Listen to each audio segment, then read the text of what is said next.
Pode? Como que você começa? Quer começar com bom dia, boa tarde, boa noite? Ai, nossa, tô nervosa. Tá.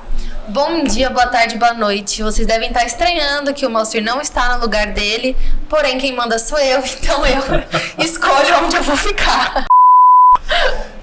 Você pode achar que isso é um exagero, isso não é exagero, isso realmente aconteceu. Ela falou que queria sentar no meio, e aqui no meio ele está, a grande Janaína. Tá vendo como o Moacir é uma pessoa sensata? Sensato, inteligente, é isso. Pessoal, esse aqui é o módulo de gestão, tá certo? E a gente vai falar sobre alguns temas interessantes aqui, começando por Jana. Como escolher o parceiro da sua vida? A gente tinha combinado que isso não ia estar no podcast. Admiração. Ai, gente, eu tinha que perguntar isso, velho. Fica nos anais da história. Você guarda isso, Léo. Segura isso, deixa isso em uma pasta. Até o final do podcast a gente descobre.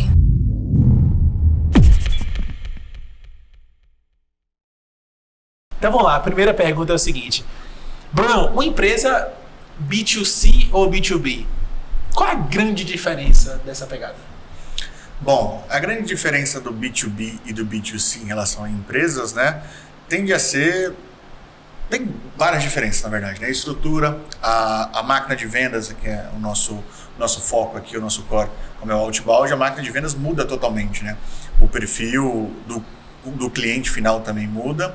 E trazendo para modelos de gestão, você começa a ter times especializados e... Bom, calma aí, não ficou bom isso aqui. Não, essa foi uma pergunta bosta, esquece isso, apaga essa pergunta, pelo amor de Deus. Vai, não agregou nada. Bom dia. Ok? Beleza, vamos lá. Vamos lá, como primeira pergunta aqui no processo é o seguinte. Na gestão B2B, qual é o elemento matador mais importante que você diria, Bruno, para uma gestão B2B?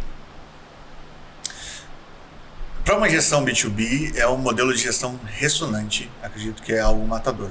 Aqui na Speed a gente tem um modelo de gestão, né, de liderança ressonante que se adequa ao nosso modelo de gestão e traz todo o resultado. Ou seja, é o crescimento acelerado, a nossa horizontalidade, o nosso modelo de criação de líderes a partir da nossa cultura. Eu acho que nesse modelo, eu acho que é matador para o B2B.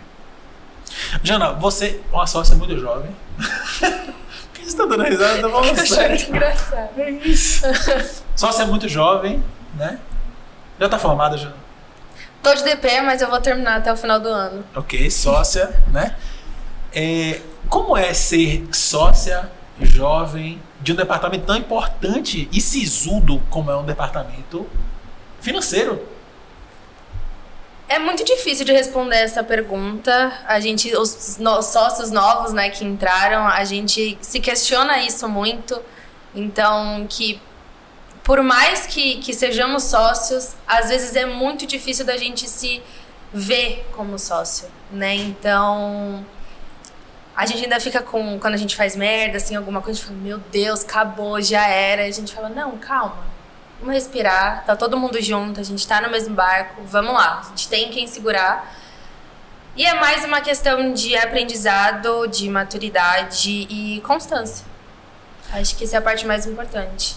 Querendo ou não, assim, até esse momento nós somos uma empresa que ainda não levantou capital, mas já tem um faturamento de alguns milhões de reais, já tem, sei lá, 65 pessoas que fazem parte da empresa e a gente tem esse DNA de formar as nossas lideranças, formar nossos sócios, né? Ou seja, uma coisa bem orgânica, humanizada nesse processo. Então, assim, do ponto de vista dessa gestão startupizada, essa coisa assim que a gente tem, né, de vesting, disso, daquilo, daquela coisa toda, como é que você se sente, assim, primeiro, gerindo esses milhões de reais todos que passam pela sua mão todo santo ano, né? Santo ano não. Todo santo mês. Verdade, todo santo milhões? mês. E aquele orçamento lá, hein? Assim descobriu o seu orçamento secreto no podcast. Ok. Não, falando sério, Jana. E aí, porque assim, é muita responsabilidade, né? Mas foi como você falou, é muito orgânico.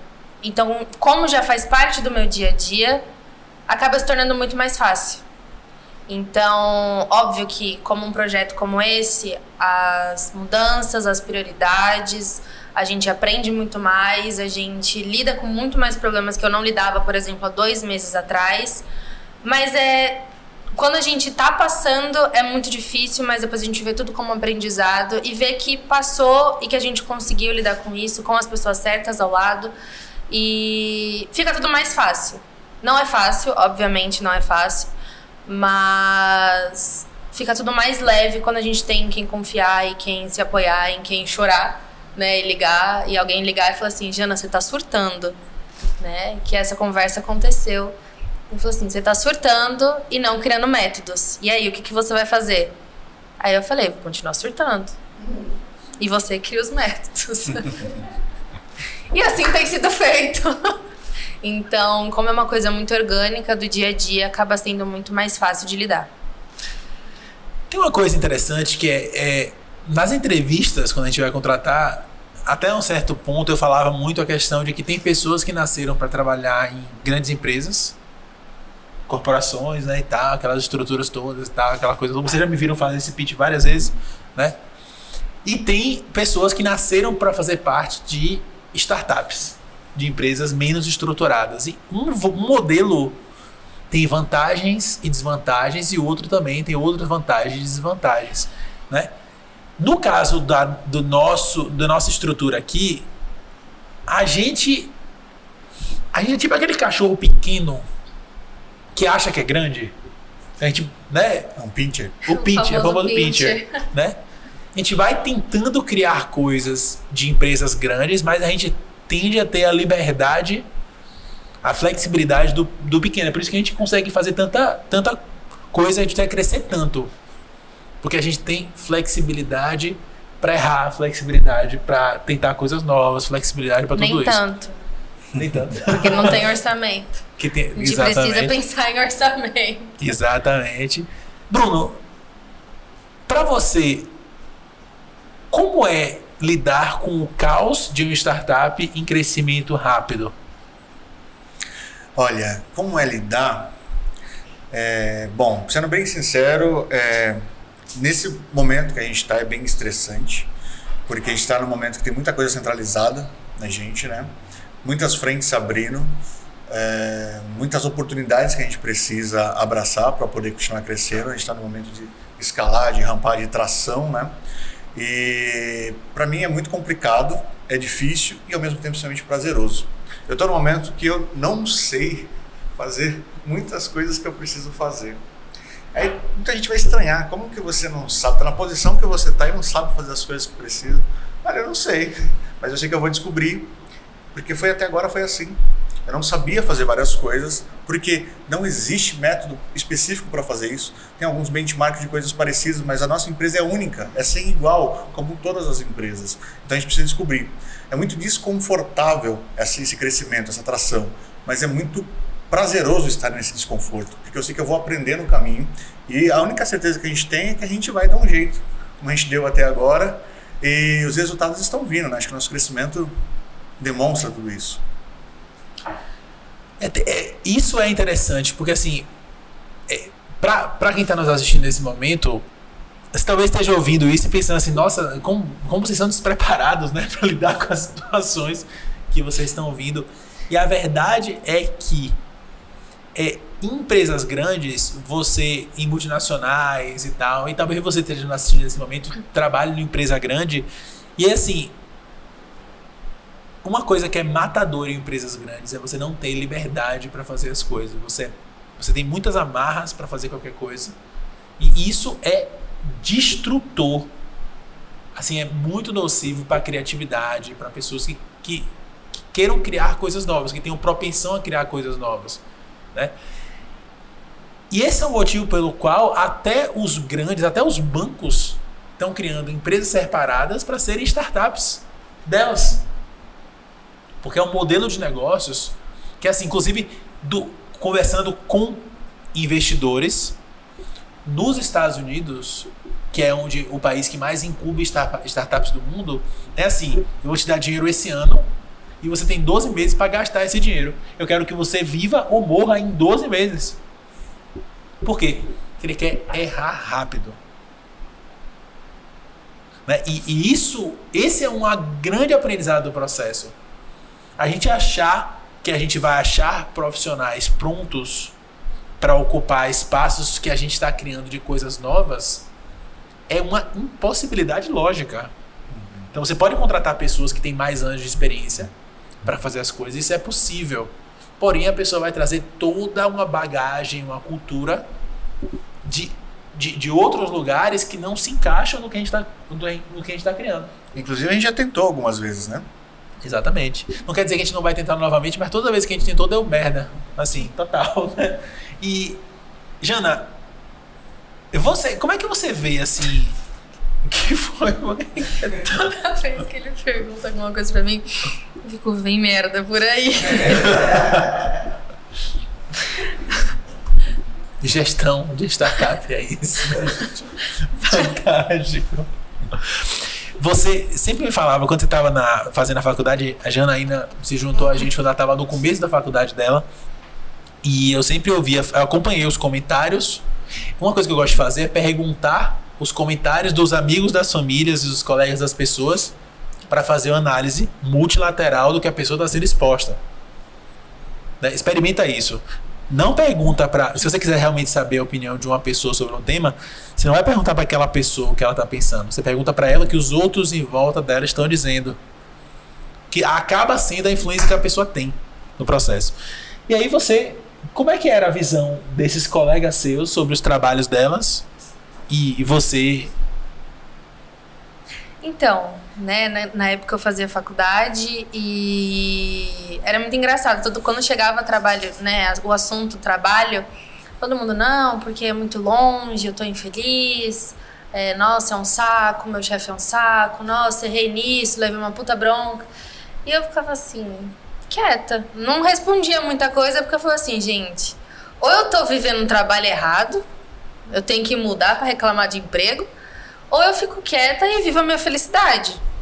E foi dito e feito, né? Dito e feito.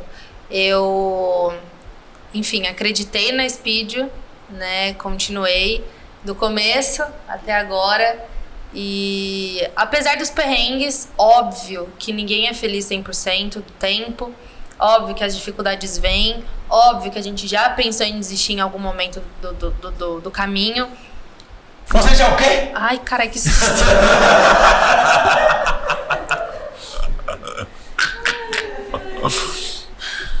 Ai. Mas, eu perdi completamente o raciocínio. Você já pensou em desistir em algum momento? Não, mas todo mundo já pensou em desistir em algum momento, mas a gente sempre lembra do nosso propósito aqui dentro. Então, a gente tem um propósito muito, muito claro, né? Então, a gente né, o nosso propósito é democratizar, enfim, tudo isso todo mundo já sabe, mas ser o melhor lugar para se trabalhar e se tornar unicórnio, obviamente. Mas esse processo, ele é como o Bruno falou, é muito prazeroso. Porque quando você olha para trás e você acompanha outro processo, você respeita todo esse processo, você entende tudo que você tem ali para aprender. Então, por mais que dê vontade de desistir, dê vontade de abaixar a cabeça e falar beijo, tchau, você fala, não, eu tenho um propósito muito maior, que é estar aqui dentro. Então, acho que é isso.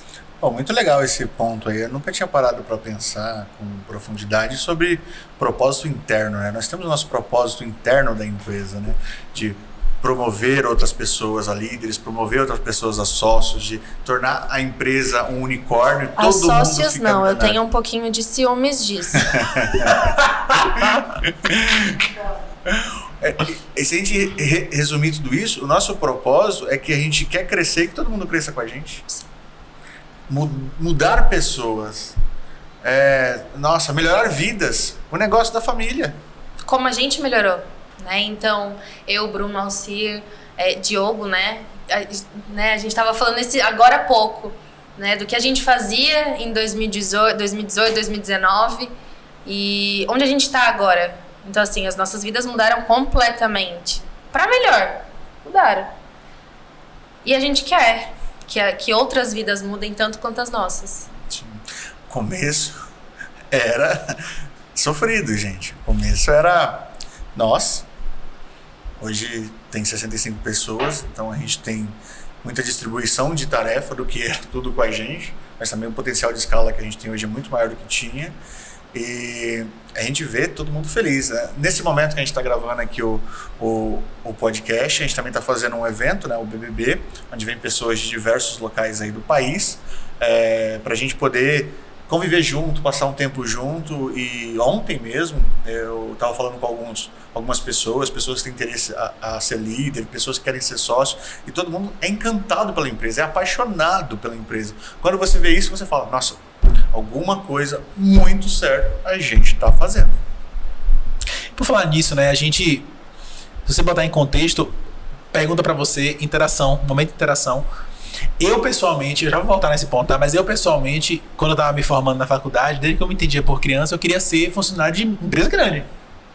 Todo mundo. Queria ter secretário, aquele negócio todo, andar de terno, passar em concurso. Não, concurso não. Concurso não é meu caminho. Mas eu queria trabalhar em empresa grande, né? Aquela coisa toda. E quando eu fui para a Austrália, eu percebi que esse não era o meu caminho. Eu me tornei uma pessoa muito mais simples lá na Austrália, né? Eu percebi que não era esse frufru que eu queria. Eu precisava de liberdade, né? E eu queria saber, você gosta de trabalhar em empresa grande ou empresa pequena? Escreve aqui embaixo. Eu tô olhando. O que tá acontecendo, né? Que é isso? Escreve aqui embaixo. Você é uma pessoa de empresa grande ou uma pessoa de empresa pequena? E se puder, fala pra gente o porquê desse motivo.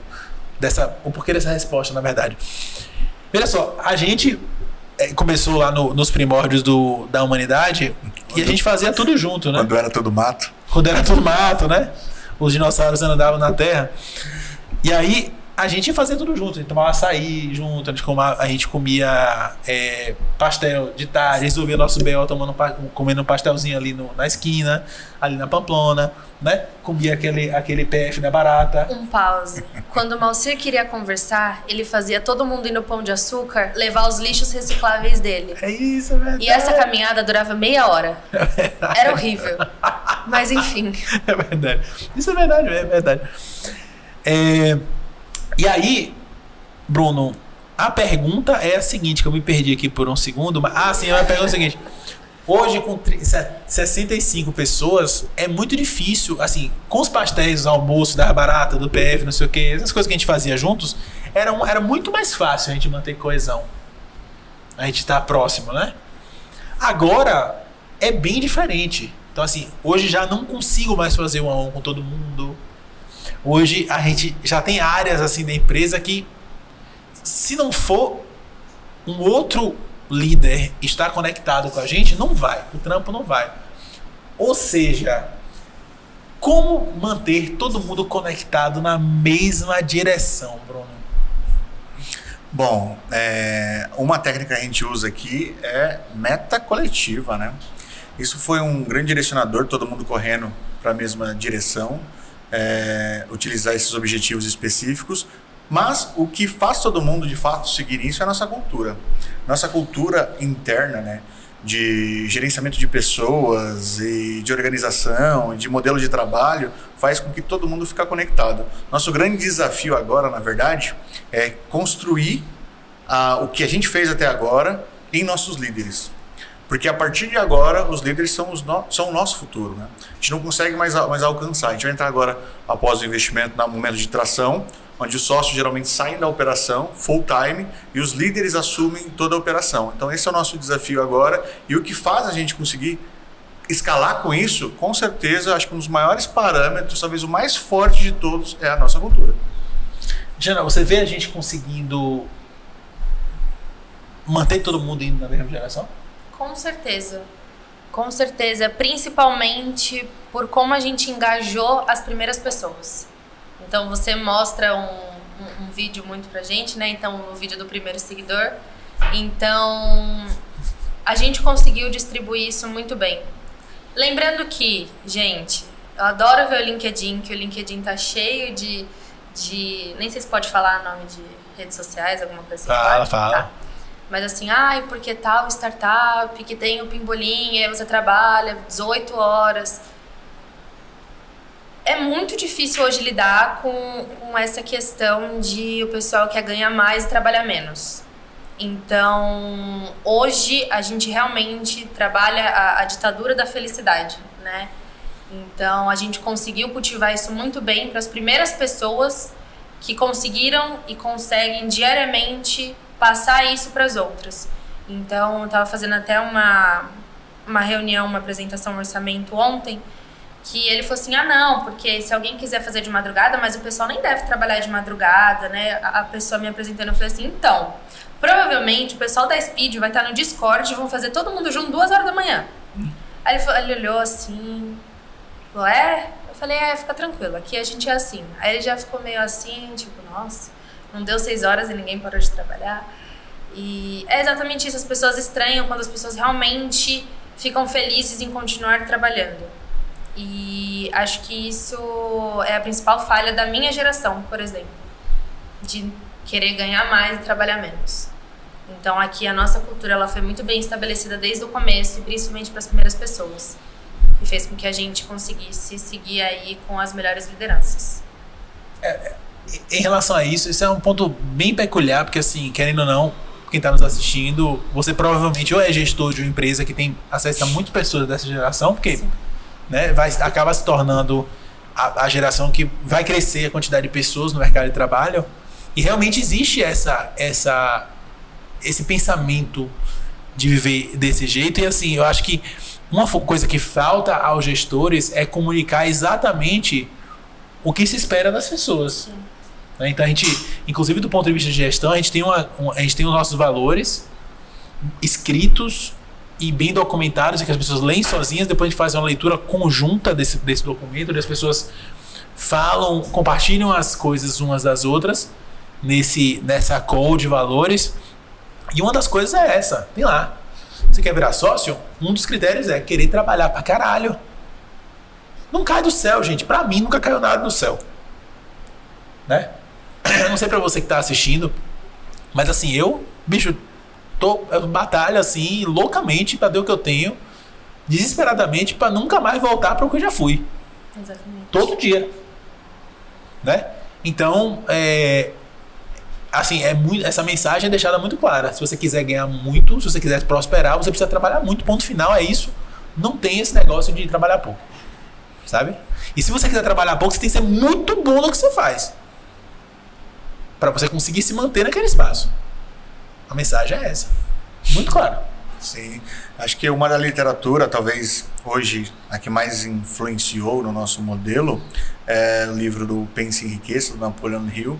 E lá tem uma citação muito interessante, que é... Não sei se é exatamente nesse livro, mas acredito que, se eu não me engano, é uma frase do Napoleon Hill: trabalhe por mais do que você recebe, que em breve estará recebendo muito mais do que você está trabalhando. A gente pegou isso muito forte, né? E vamos seguir, vamos fazer acontecer, e lá na frente a gente colhe os resultados. A gente ainda não começou a colher os resultados, mas a empresa sim, está começando a crescer muito.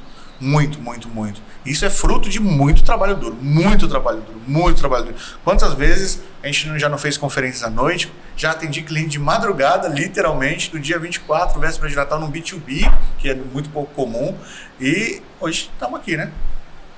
Exatamente. Não sei vocês, mas em 3 anos o meu salário triplicou. E hoje eu não recebo mais salário, sim, prolabore. É isso! Muito bem! Então não foi só a empresa que triplicou. Aê! Jana, no próximo ano, você terá o segundo triple? Acho que alguém podem não ter entendido, né? Que metodologia de startup. Triple, double, unihage. Ou seja, triplicamos esse ano após o primeiro milhão, triplicar de novo, double, unicórnio. Será? Eu acredito que sim. Se a gente continuar no ritmo que a gente tá, com o engajamento das pessoas que a gente tem, disseminando a nossa cultura, a gente consegue. A gente consegue. Jana falou, tá falado. Léo, anda um pouquinho pra poder ver a minha cola ali, por favor. A Jana falou, viu? O Jana Ano falou, que tá vem falando. pro Labore, meu também é triplo, né, Jana? Triplo. Nossa.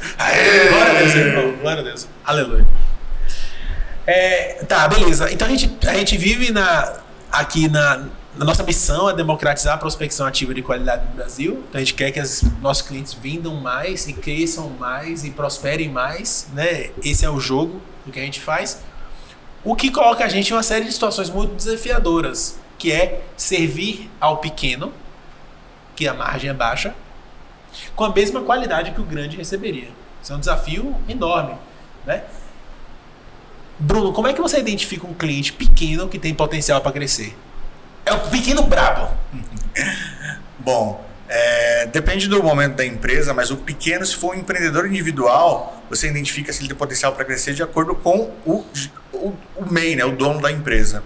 Se ele tem vontade, dedicação, se ele está disposto a fazer o trabalho de prospecção ativa, que é um trabalho pesado, não é simples.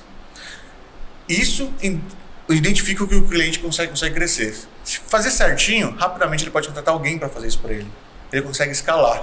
O pequeno brabo é aquele que vai fazer o negócio acontecer. Você vê sangue nos olhos da pessoa. Eu quero fazer acontecer, eu vou fazer. Inclusive, a gente tem vários clientes assim, né? Recentemente, nós pegamos um cliente que até adotou a Ohana como madrinha, pediu para fazer um a um com a gente. Ele quer crescer. É uma empresa pequena, ele quer se adequar às tecnologias, quer aprender o máximo possível, quer fazer o negócio dele crescer. Muitos clientes são assim. Esses empreendedores, essas pequenas empresas que fazem o nosso país crescer, ir para frente. E é esse cliente que é o nosso foco, né? Fazer ele desenvolver. E a gente, além de fornecer os dados à plataforma, agora a gente está contribuindo também com essa segunda perna, que é essa educação. A gente está ensinando as pessoas como fazer isso, né? Da melhor forma, que traz resultado e a forma como a gente fez. Se a gente fez e deu certo, vocês podem fazer, que provavelmente vai dar certo. Claro, cada negócio é um negócio, mas fazendo certinho e consistentemente, o resultado é consequência. Prospecção ativa são 3 pernas da gente. São os dados, a técnica e a mão de obra, né? Então, assim, agora a gente está dando as duas, né? Começando com os dados, o Speed Academy trouxe a técnica e a fazer um pouco mais para frente cenas dos próximos episódios, tá certo? Mas Spawler? Spawler. É isso, ó, Spawler, lembra? É isso. Jana, dores do crescimento. Elenca aqui uma dor do crescimento que doeu muito para você na Speedio. Essa de agora acho que foi a pior, vamos dizer assim. Então, a gente tá, né, no projeto, Speed Academy, reuni todo mundo. E eu não tô na casa. Então, eu não tô acompanhando de perto tudo que eu tenho que, né, enfim, como tá sendo a gestão e tudo mais. E mesmo eu não acompanhando, eu tenho que justificar cada ponto que tá acontecendo. Cada intriga, cada orçamento, cada quebra de orçamento, e eu tenho que saber de onde, como, por que eu fiz, por que aconteceu, por que eu não vi. Então, toda essa questão, essa cobrança e essa parte doeu muito. Mas a frase que eu falei pra você, que eu escutei esses dias, que foi: doer é inevitável, sofrer é opção. Então, doeu demais, mas o aprender, então, o surtar, chorar e botar um método, né? E acho que esse foi a minha maior dor, mas também o meu maior aprendizado. É importante dizer, gente, o seguinte: a gestão humanizada, legal, essa coisa meio riponga assim que a gente tem, evoluir pessoa, não sei o que das contas e tal. Sob hipótese alguma, tô dizendo que não tem sofrimento. Aliás, tem muito sofrimento no processo. Sim. Muita noite mal dormida, né, Bruno? Oh. Opa, muita virada de noite, muito inbox zero difícil, muito puta que pariu, muita reclamação, muito tudo. Então, assim, não vão ficar preso na visão romantizada de que aqui é tudo colorido, sabe? Um mar de rosas, não, que não é. Porque senão, uma coisa que eu não queria fazer, sob hipótese alguma na Speed Academy, é vender uma ideia de um mundo que não existe. Eu acho que esse mundo que não existe pode ficar preso lá no fantástico mundo incrível do LinkedIn, fechadinho, e no fantástico mundo incrível dos influenciadores. São 2 espaços que deixa esse negócio lá acontecendo. Aqui, eu queria trazer realidade para vocês.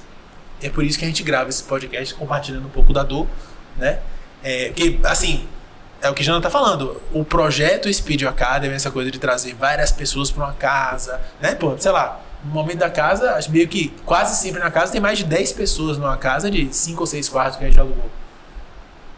É super difícil gerenciar isso. Essa casa de 10, 11 pessoas às vezes vai de 20 no final de semana. Então, pra gente, com a capacidade de gestão que a gente tem, com os braços que a gente tem, isso é super difícil. Levantar investimento é um negócio super difícil. Fazer um roadshow, falar com um monte de gente, contratar pessoas excepcionais, super difícil. Fazer pessoas, bota difícil ao cubo nesse negócio, né? Bruno, dor do crescimento pra você. Top 1. Top 1 dor do crescimento?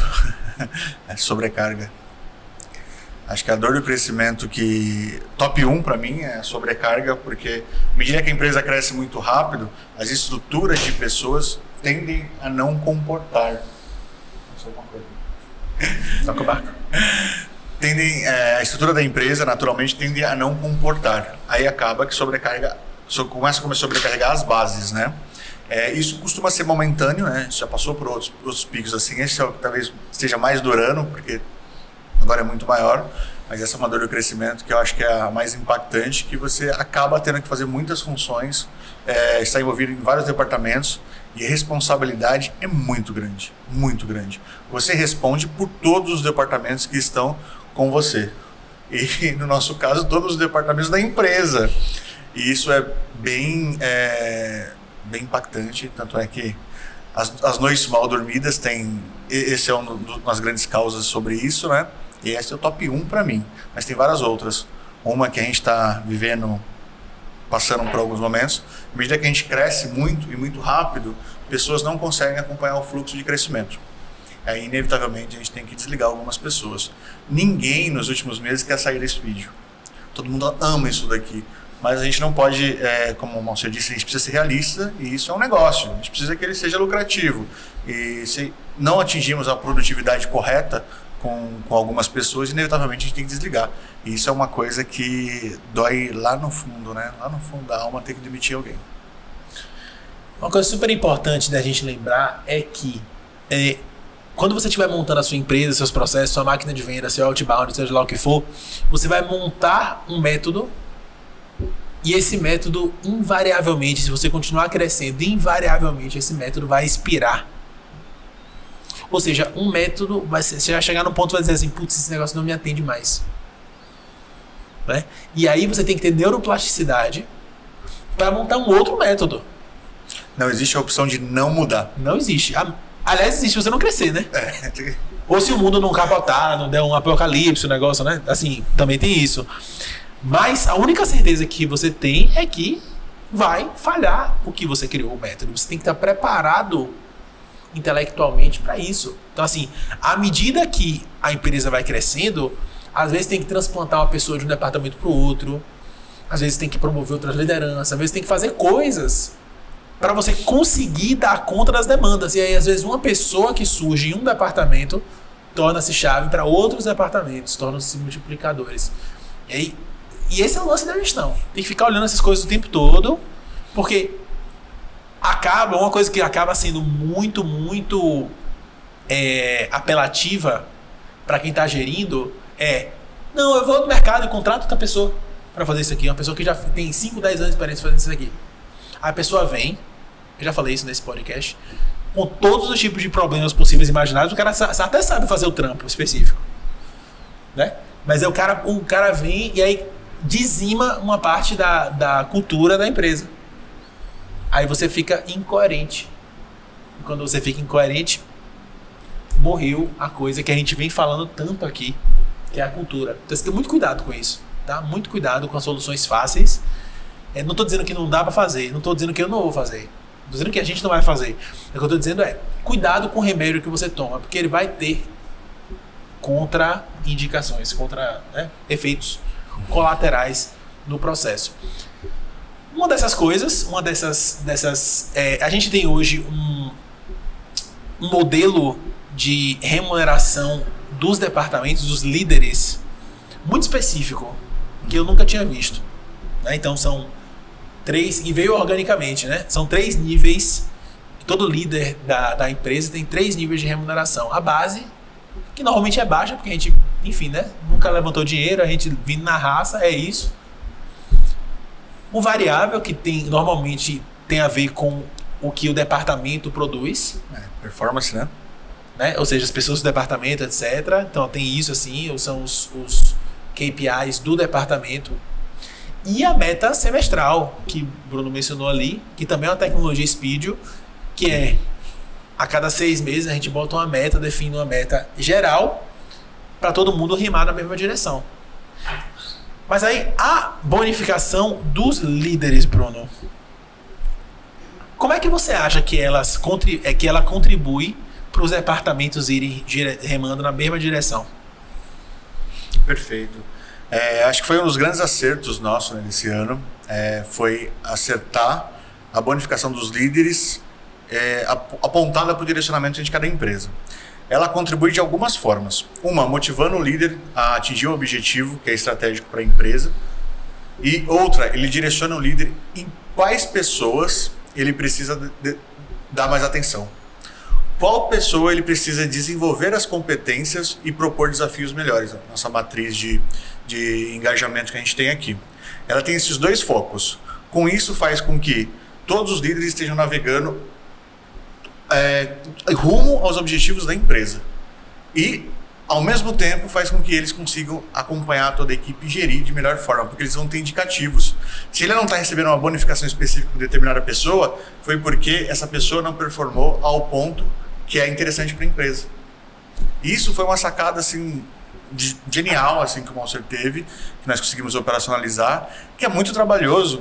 Tem lá, meta tal, 2, 3 números, né? É fácil. Para chegar àquela conclusão e para ter aquele efeito é horas de trabalho, de pensando como vamos fazer aquilo, e também tentativa e erro, né? Algumas dão certo, algumas não dão. Para fazer a conferência para pagamento também.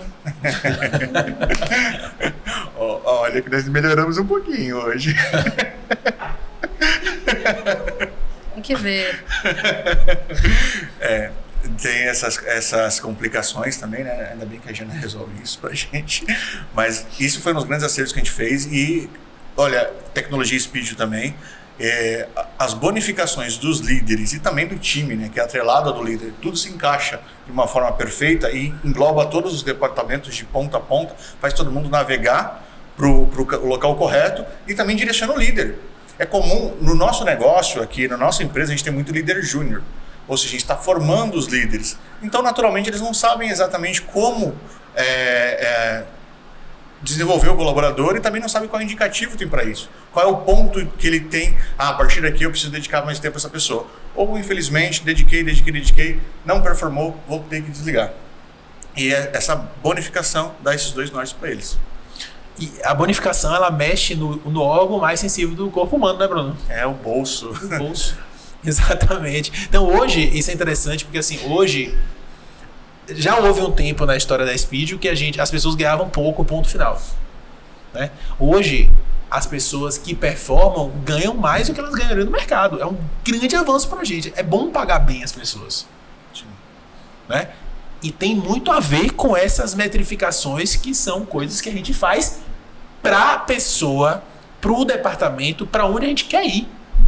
Então é isso, né? Eu acho que tenho muito orgulho das nossas bonificações. Eu acho que eu converso com pessoas, assim, quando eu converso com pessoas de empresas muito grandes, muito respeitadas, que faturam muito, que fazem tudo muito, as pessoas às vezes falam assim, eu vou metrificar um BDR por ligação feita, vou metrificar um BDR por isso. Faz nenhum sentido, você tá metrificando o core do job. Você não está metrificando o que a pessoa está produzindo. Então essa troca desse eixo é importantíssima e isso é super difícil de entender. Isso é um pouco até de bonificar com um microgerenciamento, mais ou menos, né? Pronto, exatamente. Né? E aí, voltando para aquela questão de como as coisas mudam ao longo do tempo, né? A gente tem isso funcionando e tem algumas que funcionam, outras que não funcionam, tem que ficar mexendo meio que o tempo todo, nessa bonificação. Se vocês quiserem mandar mais detalhes sobre isso, podem trocar uma ideia com a gente, tá? Manda uma mensagem nas mídias sociais aí, pá, manda aqui pra gente. Se quiserem saber como Janaína faz pra descascar esses pepinos todos lá, pode mandar pra ela. Se quiser falar com o Brunão sobre isso ou comigo, tamo junto aí no processo, aqui embaixo.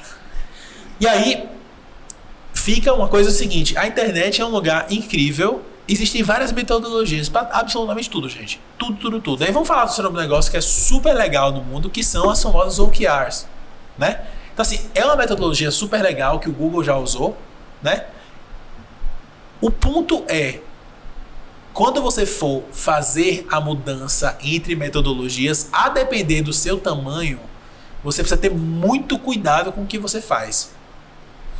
Cada líder que você treina para uma coisa, ele entende uma metodologia, uma bonificação e vai, é um líder que você vai ter um trabalho considerável para você conseguir retreinar ele e botar ele no outro eixo, né? Então assim, cuidado com metodologias. Nesse momento, por exemplo, a gente está experimentando OKRs.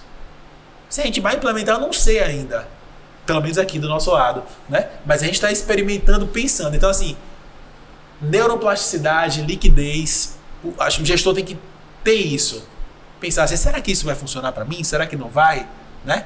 Todos os modelos de bonificação do processo, a gente vai tendo que analisar passo a passo. A gente fez uma call nessa semana e assim, ó, a gente tem que mudar essa bonificação aqui por causa disso. E a gente vai fazendo esse processo. Neuroplasticidade, ou seja, a capacidade de se adaptar, e liquidez, que é abraçar que o mundo está mudando o tempo todo, é um troço super importante. Jana.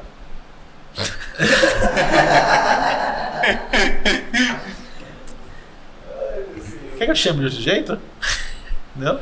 Não, porque eu tenho medo do que vai vir. Ok, tudo bem. Como é que você sente as nossas métricas de obsessão? Eu tendo uma métrica de obsessão ou eu... O time, no caso, você...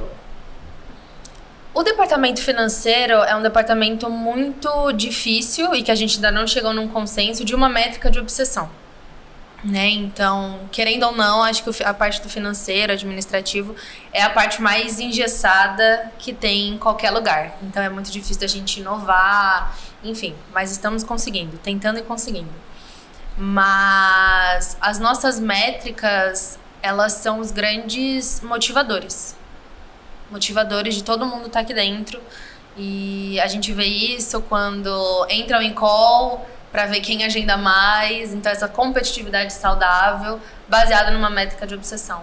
Então eu acho incrível, e principalmente quando a gente recebe o famoso Travazap, né? Não sei se vocês já falaram aqui do Travazap em algum. Então, uma auxília presente. E quando eu acho que eu tô fazendo alguma coisa errada, porque começa a vir, assim, 500 mensagens de uma vez, só com a nossa métrica de obsessão. E você acha que a gente consegue botar na cabeça das pessoas a métrica? Você acha que entra, por exemplo, sei lá, lá no SDR, por exemplo, lá na pré-venda de inbound, você acha que entra na cabeça das pessoas a importância da assertividade do SDR? Depende. Se a pessoa já passou por uma prova, ou seja, de que isso funciona, então quem estava no nosso primeiro semestre e a gente bateu a nossa meta, tudo mudou, né, depois. Então, ali começou assim, eu senti que teve mais verdade, né, na questão das pessoas acreditarem nas métricas e nas metas, e de cravarem isso no coração, e de quem escuta o pessoal falar. Então, quem já passou por isso e escuta o pessoal falar e fala, meu Deus, eu quero, eu preciso, nossa, vamos. Então, acho que sim. Acho que essa parte da assertividade também... Uma coisa legal que a Jana trouxe agora é o seguinte, nada é uniforme, né? Então nada funciona do mesmo jeito para todo mundo, não existe isso. Então assim, realmente tem pessoas que não entendem que a métrica de obsessão não entra direito na cabeça. E tem pessoas que entram. Você acha, Bruno, que a gente tem mais as pessoas que entram a métrica de obsessão na cabeça ou que tem menos? Hoje a gente tem bem mais pessoas que entram na métrica de obsessão. Tem gente que, nossa, fica obcecado pela métrica e corre atrás e não larga o osso e vai, faz, acontece. Tem exemplos disso, né? E o resultado se por acaso a gente não atingir um objetivo, a gente vai chegar muito perto dele. E na próxima a gente vai atingir. Hoje, o nosso time é muito motivado por métricas de obsessões. E sabe qual o segredo de descobrirmos a métrica de obsessão? Ela tem que ser muito simples. Tem que ser assim, na cabeça de todo mundo. É X. Eu vou pegar isso e... Ou seja, se você não sabe aquela coisa que já falamos, não sabe para onde você quer ir, qualquer lugar serve. E todo mundo sabe para onde quer chegar. Quer bater o número específico para ter aumento de remuneração específico. Vamos falar o número específico? Vamos. Bom, o aumento de remuneração é de 40% na base salarial de todo mundo do comercial. Os sócios entram nisso. Imagina, você aí que está vendo esse podcast agora, 40% a mais do seu salário. Isso ajuda? Olha... Tirando as comissões e Da tudo base, que né? a gente falou ali dos líderes e tudo mais. Sim, tirando tudo isso, 40% a mais. Olha, tem gente que já estava fazendo planejamento com isso, tem gente que já conta com esse dinheiro para alguma outra coisa. As pessoas têm isso tão fixo no cérebro que já torna real. Mentaliza e as coisas acontecem. A simplicidade de 40% a mais, a métrica simples, né? 40% a mais no salário das pessoas motiva muito. Imagina você hoje, pensa aí, 40% a mais. O que você faria com esses 40% a mais? Inclusive a gente faz isso, né? Tem um dos nossos rituais, que é quando a gente tá em algum momento assim, falando da meta, não sei o quê. Eu peço para as pessoas, né? Manda agora no Telegram aí, agora uma mensagem, quanto vai ser o seu aumento, o que você vai fazer com esse dinheiro, sei lá. Eu peço para as pessoas anotarem isso, deixar no post-it no computador, não é isso? Correto? É isso. Tá lá escrito no processo. Por quê? Parte do pressuposto que a maior parte das empresas, elas querem que as pessoas fiquem ganhando um pouco, que as empresas cresçam. E aí o que acontece? Qual é a disfunção que isso gera no mundo? Um turnover muito grande de pessoas boas, porque perder pessoa ruim é ok. Perder pessoa boa é um problema para qualquer pessoa, para qualquer empresa. Se for um trovão. Trovão. Chovendo na grande metrópole de Jundiaí, centro do mundo. Imagina se chover macarrão. Ok. Seria massa.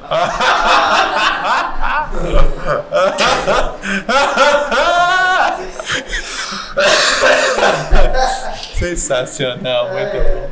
É sobre isso. Onde é que eu tava então? Parte do pressuposto que quer se pagar menos. Aí as pessoas vão embora. Você perde talentos, né? As pessoas querem ter melhoria de vida, né? Então assim, com esse tipo de coisa a gente sociabiliza os ganhos. A gente faz as contas, dá um puta de um trabalho para pensar nisso. Ou seja, se a gente chegar lá com esse número tal de métrica de obsessão, essa métrica de obsessão aqui, o que isso significa financeiramente pra gente? Faz sentido ainda essa máquina? Como é que a gente faz essa conta em cima disso? Demora dias para fazer essa conta, né? Mas isso significa que tá todo mundo rimando da mesma direção, o que é uma coisa super importante. Então assim, métrica de obsessão do time todo é uma coisa, do líder é outra coisa, da operacional é outra coisa, mas está tudo conectado no processo. Galera, é o seguinte, o motivo pelo qual a gente se usa como exemplo é porque a gente vive isso todos os dias. E aí, assim, o que você está vendo aqui, o que você está vendo em qualquer outro módulo da Academy, em qualquer outro podcast, é exatamente o que a gente faz sem tirar nem pôr, assim, zero. A gente está dizendo para você, ó, nosso exemplo é esse, essa porra aqui dá certo por causa disso, faz aí que vai dar certo também, tá? Do ponto de vista de gestão, a gente faz exatamente o que a gente falou aqui. O que eu espero do fundo do coração? Que você consiga aplicar as mesmas coisas e ter uma prosperidade igual ou maior do que a gente tem. Sim. Que a gente ajudou você e seus funcionários, as pessoas de volta, as famílias, as esposas, os filhos, todo mundo. Então, esse é o sonho grande desse módulo, né? Que você aprenda. Beleza, a gente falou de outbound, de um monte de coisa, a gente falou de pré-venda, de closing, de cultura do caralho, mas do ponto de vista de gestão, tá? também tem essa coisa bonita aplicada, romântica aplicada, ao mesmo tempo super funcional, super produtiva, porque a gente produz pra caralho, né? E que gera resultado, porque tá funcionando. E que dói. E que dói. É tudo junto, no mesmo combo, né? Então o que eu desejo pra vocês é isso, eu espero que vocês tenham curtido. Deixem os seus comentários aqui embaixo. Ajudou vocês? Curtiram ou ficaram olhando as mídias sociais enquanto a gente falava aqui? Gastava o nosso latim. Quero saber como vocês são hoje nas empresas de vocês e o que vocês gostariam de levar do que vocês ouviram hoje nesse podcast. Eu Fechou? vi um raio. Eu vi também. Você viu? Falei, pronto, o raio bateu aqui, estourou o vidro aqui. Jesus. Você vai dar um fechou pra câmera ou vai ficar falando do raio mesmo? Não, é porque eu fiquei assustada agora. Fiz até assim, ó. Deu até E eu queria falar uma coisa. Quando vocês encontrarem na rua, falem pra gente o que agregou tudo isso. Tanto a Speed Academy quanto esse podcast. E Jana, uma pergunta, só pra fechar aqui o processo. Como é que você faz pra encontrar um homem da sua vida? A gente é amiga. Amar o próximo. Não, é validada, velho.